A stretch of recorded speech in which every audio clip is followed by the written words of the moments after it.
ចិត្តកាន់ជ្រោលស្នេហ៍ស្និទ្ធស្រស់ជីវ៉ា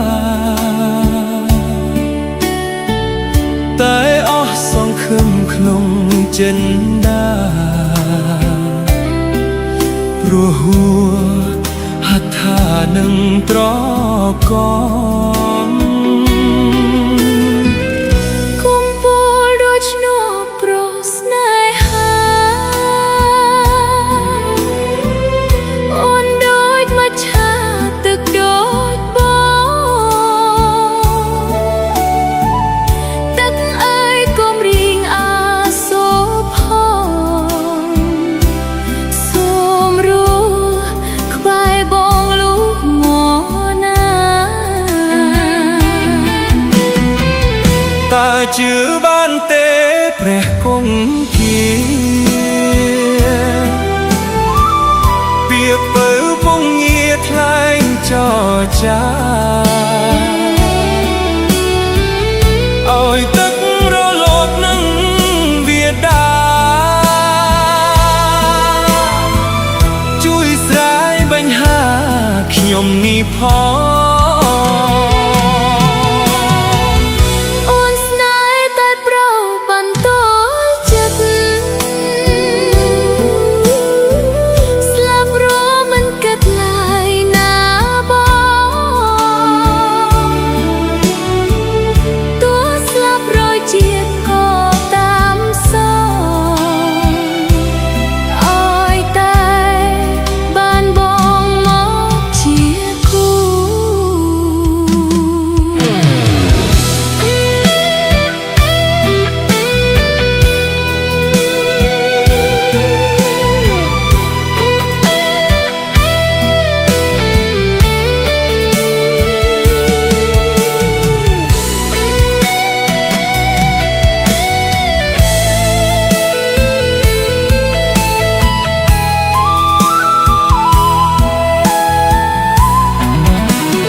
ស្រឡាញ់ស្ទើរលេខក្រែមិន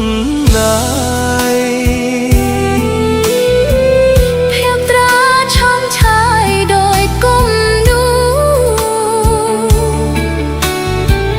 ពាក្យផ្អែមថែមប្លែកក្លិនចន្ទធូរ